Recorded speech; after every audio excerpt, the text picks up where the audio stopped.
Namaskar. I am Santosh Kumar Sahu with a new session of the series. Dear friends, we have already completed 80 questions of this series.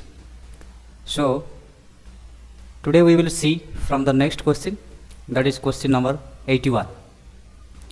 Here it is given that match the list 1 with the list 2 and select the correct answer using the code given below.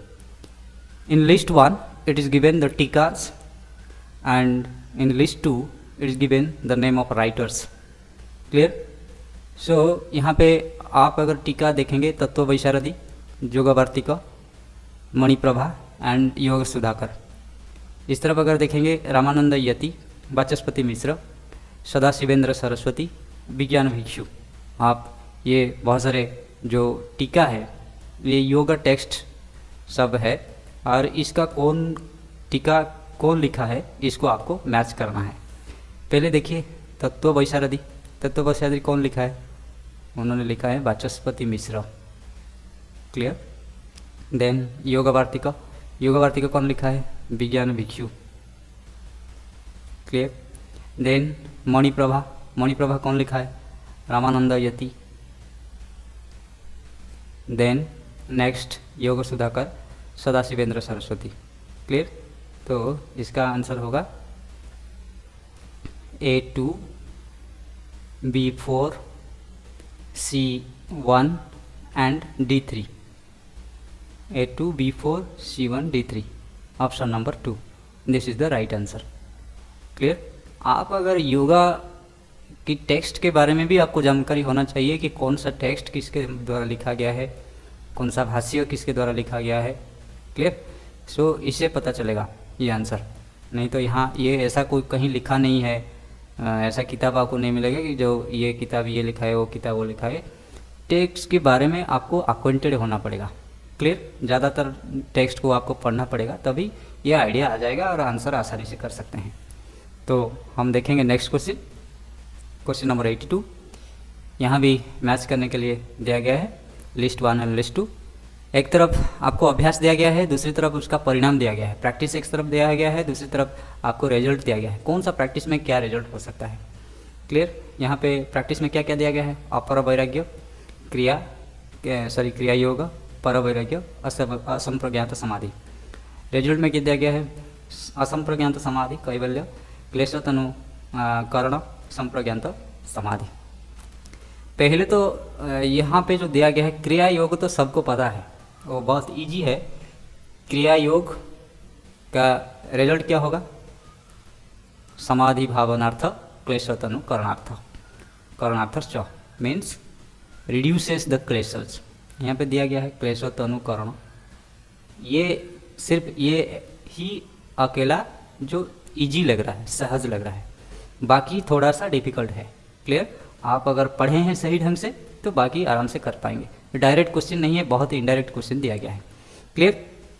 ये तो एक तो हो गया. बाकी तीन में से पहले प्रैक्टिस में देख लीजिए नीचे से ऊपर की ओर मतलब क्या क्या हो सकता है. रिजल्ट भी उसी हिसाब से हमको सजाना है, उसके बाद मैच करने से हो जाएगा. पहले ये जो वैराग्य दिया गया है, वैराग्य में से पर वैराग्य पहले आता है या अपर वैराग्य आता है? पहले अपर वैराग्य आता है. अपर वैराग्य दुष्टानु सभी को विषय वितृष्णा सब वशीकार संज्ञा वैराग्य, यह अपर वैराग्य, फर्स्ट स्टेज ऑफ वैराग्य. देन पर वैराग्य, तत्परम पुरुष ख्याति गुण वैतृष्णम के बारे में पर वैराग्य में लिखा है. तो ये पहला आएगा, ये सेकंड आएगा, उसके बाद असंप्रज्ञात समाधि. तो इसमें भी बाकी जो 3 हो गया इसको भी हम सजा देंगे. कौन सा असंप्रज्ञात, कैवल्य, संप्रज्ञात. तो पहले संप्रज्ञात आएगा या असंप्रज्ञात आएगा? संप्रज्ञात आएगा. क्लियर? फिर उसके बाद असंप्रज्ञात आएगा, देन लास्ट में कैवल्य आएगा. आप इसी तरह का भी मैच कर सकते हैं. आप अगर पढ़े हैं तो आराम से कर देंगे, अगर नहीं पढ़े हैं तो यहाँ पे 3 को नीचे से ऊपर की ओर सजा लीजिए, वहाँ पे भी रिजल्ट में भी नीचे से ऊपर की ओर सजा लीजिए तो मैच कर दीजिए, हो जाएगा. तो यहाँ पे अगर हम देखेंगे अपर वैराग्य अगर प्रैक्टिस करेंगे तो ये 3 में से कौन सा पहला आएगा? संप्रज्ञात समाधि. क्लियर? तो ये होगा A. देन क्रिया योग तो हमको मिल गया है. देन पर परवैराग्य की अगर प्रैक्टिस करेंगे तो हमको क्या मिलेगा, असंप्रज्ञात समाधि, नेक्स्ट स्टेज। क्लियर, सी ये होगा C1।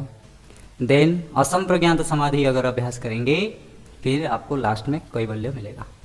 क्लियर, ये D हो जाएगा, ये पहले B था, B ABCD मतलब A4 B3 C1 D2 ये ऑप्शन नंबर 4 इसका आंसर होगा। आई hope it is clear. So next देखेंगे क्वेश्चन नंबर 83। इसमें भी आपको क्या करना है, मैच करना है। तो इसमें जो मैच करने के लिए बोला गया है, एक्चुअली उसी समय में इसका जो आंसर है इसको रॉन्ग डिक्लेयर किया गया था। क्लियर, पता नहीं उसको रॉन्ग डिक्लेयर किया गया था, तो हम डिस्कस कर लेंगे, उसके बाद देखेंगे। ये घेरंड संहिता का क्वेश्चन है।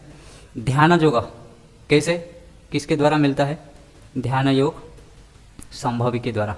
क्लियर, आप संभवी अभ्यास करेंगे तो ध्यान समाधि मिलेगा आपको, संभवी। नाद किससे नाद होता है, भ्रामरी से, इनमें पॉइंट ये भ्रामरी होगा। देन रसानंद, रस किससे हमको मिलता है, खेचरी से। ऑब्वियसली ये तो बहुत सिंपल है, आप कर सकते हैं, कोई दिक्कत नहीं, तो ये हो जाएगा C। देन लय सिद्धि, योनि मुद्रा में आपको लय सिद्धि प्राप्त हो सकता है, ऐसा बताया गया है। कहाँ, घेरंड संहिता में 6 समाधि में से ये 4 समाधि दिया गया है। क्लियर, और कैसे अचीव कर सकते हैं, कौन सा प्रैक्टिस में कौन सा समाधि अचीव कर सकते हैं, ये हमको मैच करना है। तो देखेंगे ऑप्शन है या नहीं है। ध्यान योग समाधि, ध्यान योग हम क्या देख रहे थे, A3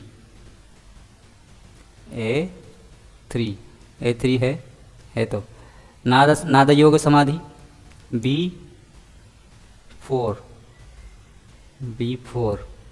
A3 B4। देन रसानंद समाधि खेचरी C1 है।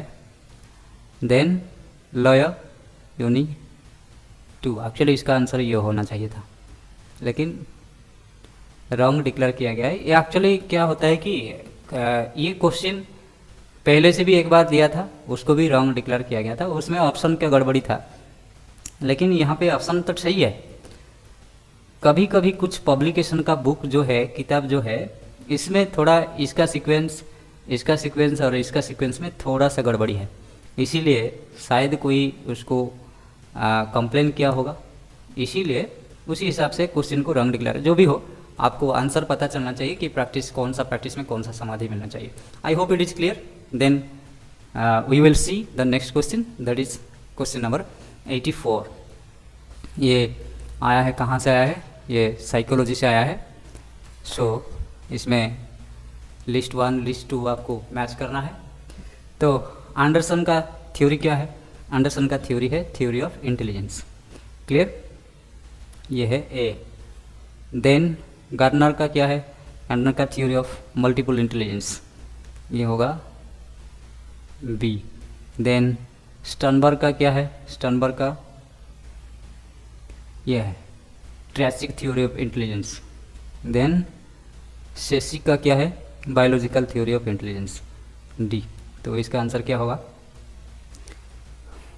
A2 B1 C4 D3, A2 B1 C4 D3, ये वाला 1 वाला। I hope it is clear. Then next question, question number 85। यहाँ पे विटामिन दिया गया है लिस्ट 1 में, और लिस्ट 2 में डेफिशिएंसी डिजीज दिया गया है। क्लियर, आप अगर विटामिन के बारे में अगर पता है, पढ़े हैं आप, तो इसको आसानी से कर पाएंगे। फिर भी डिस्कस कर लेते हैं। B1 में क्या होता है, B1 डेफिशिएंसी में बेरी। क्लियर, ये होगा। और B2 डेफिशिएंसी में क्या होगा, angular stomatitis. Clear, and vitamin D12 में एनीमिया होता है, megaloblastic anaemia. Clear, then vitamin B3 में बाकी कौन सा रह गया, पेलाग्रा। क्लियर, तो आंसर में क्या होगा, A2 B3 C4 D1, A2 B3 C4 D1, option number 4। I hope it is clear. Then next question, question number 86। इसमें आपको मैच करना है डिजीज और प्रैक्टिस, आसन किसके लिए कौन सा चाहिए।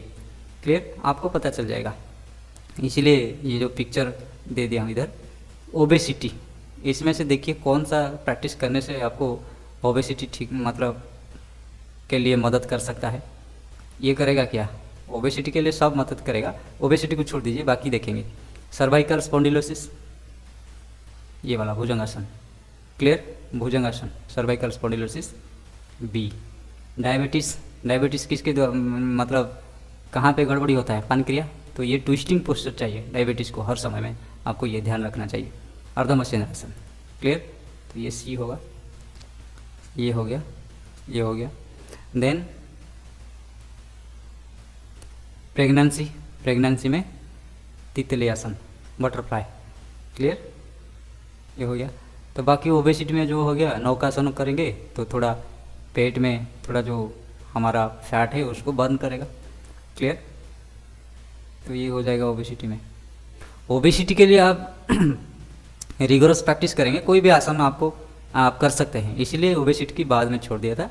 बाकी जो डिजीज है उसको देखने के बाद बाकी जो मिलेगा वही ओबेसिटी में हो जाएगा। क्लियर, तो इसका आंसर क्या होगा, A3B1C4, A3B1C4, then D2, option number 2, this is the right answer. I hope it is clear.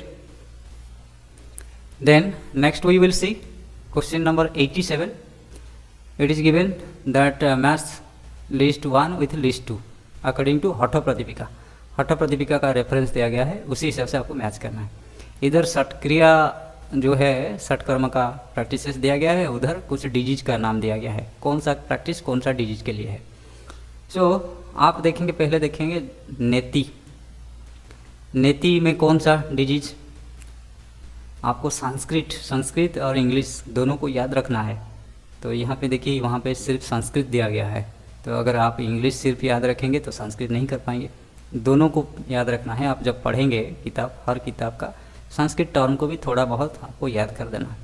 हठ प्रतिपिका में आप अगर देखेंगे, नेति का जो बेनिफिट है उसमें दिया गया है जत्रोध। क्लियर, जत्रोध दिया गया है, दिव्य दृष्टि दिया गया है, में पॉइंट। कपाल शोधिनी दिया गया है, नेति का बेनिफिट कपाल को प्यूरिफाई करता है, दिव्य दृष्टि होता है, में पॉइंट मतलब परफेक्ट विजन। और जत्रुध, जत्रुध मतलब the region above the shoulder, कंधा से ऊपर जितना डिजीज है उसको ठीक करने में मदद करता है। कौन, नेति, इसीलिए ये होगा ए। देन धौती, धौती में कौन सा दिया गया है, धौती में कौन सा, ये थोड़ा कंफ्यूज कर रहा है, लेकिन धौती हठ प्रतिपिका में आप अगर देखेंगे तो ये श्वास, श्वास बी। क्लियर, बस्ती, बस्ती में क्या दिया गया है, बस्ती में गुड़मो, प्लीहा, ये सारा डिजीज ठीक करता है। गुल्मा क्या है, गुल्मा मतलब डिफरेंट ग्लैंड है, जो ग्लैंड हम कहते हैं ग्लैंड है। प्लीहा, प्लीहा मतलब स्प्लीन का डिजीज। क्लियर, तो ये बस्ती में ठीक होता है, सी। देन त्राटक, तंद्रा रोग, तंद्रा मतलब क्या, नेत्र रोग, सॉरी तंद्रा मतलब वर्ड ऑफ स्लॉथ, मतलब जो लेजीनेस को दूर करता है। और क्या ठीक करता है, नेत्र रोगों के बारे में भी बताया गया है, तंद्रा बारे में बताया गया है, नेत्र रोगों के बारे में बताया गया है, तो इसको याद रखना है। क्लियर, तो अभी क्या होगा आंसर, आंसर होगा A2B3C4, A2B3C4, ये होगा 4 नंबर। Clear, option number 4। I hope it is clear. Next question we will see question number 88। तो इसमें मैच करना है आपको, क्या मैच करना है, यहाँ पे दिया गया है, ये टीचिंग मेथड से आया है, lecture method, group discussion method, demonstration method और directed practice method. Lecture method में क्या होता है, सिर्फ टीचर जाता है, सिर्फ लेक्चर देता है, जहाँ ज़्यादातर ज़्यादा बच्चे रहते हैं मतलब वहाँ डेमोन्स्ट्रेशन नहीं हो पाता है, बच्चों का नंबर ज़्यादा है, तो वहाँ सिर्फ लेक्चर दिया जाता है, क्लासरूम में लेक्चर दिया जाता है, तो वो फॉर्मल टीचिंग में आएगा। क्लियर? तो इसीलिए लेक्चर मेथड फॉर्मल टीचिंग में आ जाए। ग्रुप डिस्कशन में हम ज़्यादातर क्या मिलता है, ग्रुप डिस्कशन जब करते हैं, ग्रुप में जब हम डिस्कशन करते हैं तो हमको सॉल्यूशन मिलता है, प्रॉब्लम का सॉल्यूशन मिल जाता है। क्लियर? मेरे पास अगर सॉल्यूशन नहीं आपके पास होगा, आपके पास नहीं आपके दोस्त के पास होगा, तो इसीलिए ग्रुप डिस्कशन किया जाता है ज़्यादातर। एंड डेमोन्स्ट्रेशन मेथड में क्या होता है, डेमोन्स्ट्रेशन मेथड में आपको स्किल मिलता है, स्किल डायरेक्ट प्रैक्टिकल स्किल आपको अवेलेबल हो जाता है। क्लियर? तो ये सी होगा। देन डायरेक्टेड प्रैक्टिस मेथड, आप क्या डायरेक्शन दे रहे हैं, बच्चों प्रैक्टिस कर रहे हैं, तो उसको असाइनमेंट के हिसाब से हम देखते हैं। क्लियर? आप जो डायरेक्शन देंगे उन्होंने वही क्या उसको अभ्यास करेंगे, या आप बता देंगे कि ये घर में करके आ जाना, इसको भी असाइनमेंट। आप डायरेक्शन दे दिया कि घर में इसको रिपीट करके आ जाना, तो वो असाइनमेंट हो गया, तो उसी हिसाब से डी होगा। Clear? A3 before C1 D2, A3 before C1 D2, this is the correct answer. I hope it is clear. Then we will proceed the next question, question number 89। ये आपको 89 से 100 तक आपको मिलेगा क्या, पैराग्राफ मिलेगा। क्लियर? पैराग्राफ को आपको पहले से भी बताया है कि पैराग्राफ को करने से पहले आपको क्वेश्चन, थोड़ा सा क्वेश्चन में देख लीजिएगा, पहले क्वेश्चन पढ़ लीजिएगा, क्वेश्चन को थोड़ा सा याद करके पैराग्राफ अगर पढ़ेंगे तो आपको आइडिया आ जाएगा क्या क्वेश्चन मांगा है। क्लियर? उसी हिसाब से आपको जल्दी हो जाएगा। क्लियर? तो पहले आप क्वेश्चन पढ़ लेंगे तो आइडिया मिल जाएगा आपको। तो यहाँ पे क्वेश्चन नंबर 89 दिया गया है, which of the following is not a type of pranayama. Pranayama कौन सा नहीं है, इसमें दिया गया है बाह्यवृत्ति, स्तंभवृत्ति, मनोवृत्ति एंड अभ्यंतर वृत्ति। आप ये योग सूत्र अगर आप पढ़े हैं तो इसको कर सकते हैं, लेकिन इसका रूल ये है कि पैराग्राफ का रूल हर समय में है कि पैराग्राफ में जो इन्फॉर्मेशन दिया गया है उसी इन्फॉर्मेशन से ही आपको करना है। क्लियर? चाहे इन्फॉर्मेशन आप पहले से पढ़े, जो कुछ पढ़े हैं या नहीं पढ़े हैं उसको छोड़ दीजिए, लेकिन पैराग्राफ में जो इन्फॉर्मेशन अवेलेबल है उसी हिसाब से आपको करना है। देखिए 4 टाइप ऑफ प्राणायाम के बारे में बताया गया है, बाह्यवृत्ति, आभ्यंतर वृत्ति, स्तंभवृत्ति एंड बाह्याभ्यंतर विक्षेपी। क्लियर? तो इसमें मनोवृत्ति बताया नहीं गया है, तो आंसर क्या होगा, मनोवृत्ति। Clear? I hope it is clear. Next question, question number 90, which is the 6th लिंग ऑफ योगा आज डिस्क्राइब्ड बाय महर्षि पतंजलि। आपको पता है महर्षि पतंजलि जो डिस्क्राइब किए हैं उसमें से 6 वाला कौन सा है, यम, नियम, आसन, प्राणायाम, प्रत्याहार, उसके बाद धारणा है। कंसंट्रेशन यहाँ पे लिखा गया है, आप ये इसको पढ़ के कर सकते हैं। क्लियर? उसके बाद ध्यान एंड समाधि 7, 8, 6 वाला क्या होगा, धारणा होगा, option 3। I hope it is clear. Next 91 में क्या दिया गया है, by the practice of which of the following limb of yoga the person does not get easily affected by duality. Duality मतलब क्या, द्वंद्व। गेट में पॉइंट, आप कौन सा अभ्यास करने से आपको क्या नहीं होगा, द्वंद्व नहीं होगा। द्वंद्व मतलब क्या, अपोजिट, पेयर ऑफ अपोजिट, तो इसमें डुअलिटी लिखा गया है। द 3rd लिंग of Ashtanga yoga is asana and the practices of asana bring steadiness, स्थिरता लाता है, and comfort, and person does not get easily affected by the duality like heat, cold, thirst, hunger, raga, dvesha etcetera. इनमें पॉइंट। सो इसमें कौन सा अभ्यास होगा, आसना। आसन अगर करेंगे तो आपको डुअलिटी अफेक्ट नहीं करेगा। Next question number 92, practice of withdrawing senses from contact with external object is called. जो सेंस को विड्रॉ करना, तो इसका कौन सा प्रैक्टिस है, इसमें प्रत्याहार is the practice of withdrawing senses mind and consciousness from contact with external object, तो इस प्रत्याहार होगा, इसमें और कुछ डाउट नहीं होना चाहिए। इट में पॉइंट आपका उधर दिया है, ये आंसर भी वही होगा, प्रत्याहार 92। Then next question, question number 93, aparigraha is included under. अपरिग्रह किसका है, कहाँ इंक्लूड किया गया है, आप यम नियम देखेंगे, इट में पॉइंट। तो यम में क्या है, अहिंसा है, सत्य है, अस्तेय के बारे में बताया गया है, ये सत्य के बारे में बताया गया है, अहिंसा बताया गया है, देन ब्रह्मचर्य बताया गया है, देन अपरिग्रह। तो ये किसके अंदर आता है, yama. Yama are the rules of moral and society and individual including क्या क्या है, अहिंसा, सत्य, अस्तेय, परिग्रह। तो यम में आएगा, आंसर होगा 2। Clear. Then next question number 94, the covering of light of knowledge get removed by, किसके द्वारा, प्राणायाम के द्वारा ही है। सो प्राणायाम और रिमूव, यहाँ पे अगर आप देखेंगे प्राणायाम क्या, remove the covering over light of knowledge and make the mind capable for concentration. Clear में पॉइंट, एकाग्रता के लिए मन को तैयार करता है और हमारा जो ज्ञान है, ज्ञान के ऊपर जो कवरिंग है उसको हटा देता है ताकि हमारा ज्ञान वर्धन हो सके, जो नेचुरल मतलब जो हायर नॉलेज है हमको मिल सके। क्लियर। तो ये क्या होगा, प्राणायाम होगा, प्राणायाम अभ्यास करने से होगा। I hope it's clear. Next question, question number 95, ये दूसरा आपका पैराग्राफ है, इसमें ज़्यादातर जो हमारा इंटरनेशनल डे ऑफ योगा की रिलेटेड है। तो पहले थोड़ा क्वेश्चन आप पढ़ लेंगे, उसके बाद देखेंगे, पैराग्राफ को पढ़ेंगे, मैच करेंगे, आंसर करेंगे। Second international day of yoga was celebrated on, पहला वाला कहाँ कब सेलिब्रेट हुआ था, 2015। तो सेकेंड कौन सा होगा, 2016 को होगा, इधर दिया होगा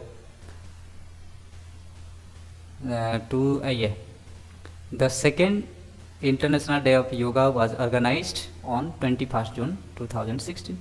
तो ये आंसर मिल गया 3। Clear. Next, the theme of internal conference organised on 21 and 22 June 2016। 2016 में 2 दिन का कॉन्फ्रेंस हुआ था, कैपिटल तो कॉम्प्लेक्स कहाँ पे हुआ था, yoga celebration art capital complex Chandigarh तो हो गया था। उसके बाद 2 डेज इंटरनेशनल कॉन्फ्रेंस हुआ था on yoga for body and beyond, दिया गया है क्या, yoga for body and beyond, ये थीम के ऊपर किया गया। Clear, this is the answer. Then next question number 97, during first international day of yoga how many participants and nationalities participated in a single yoga lesson. एक single yoga lesson में कितने लोग participate किए थे। देखिए यहाँ पे है, गिनीज बुक पर रिकॉर्ड हुआ था, 2 Guinness world record were made, that is largest yoga lesson involving इतना 35,985। 35,985। कितना नेशनलिटीज, 84। देखिए ये 2 दिया गया है लेकिन एक 84 है, 85 है, तो इसलिए इसका आंसर होगा ये वाला 35,985 participants and 84 nationalities. Clear.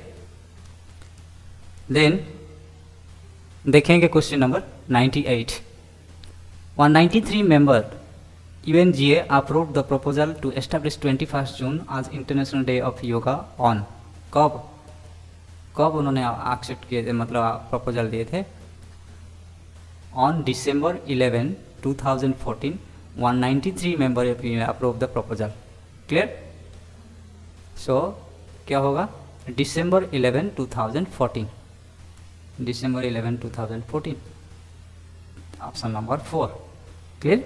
Next, how many divyang performed yoga protocol during second, Chandigarh में हुआ था, कितना दिव्यांग, फॉर फर्स्ट टाइम 150 दिव्यांग परफॉर्म योगा प्रोटोकॉल। क्लियर। तो इसका आंसर होगा 150।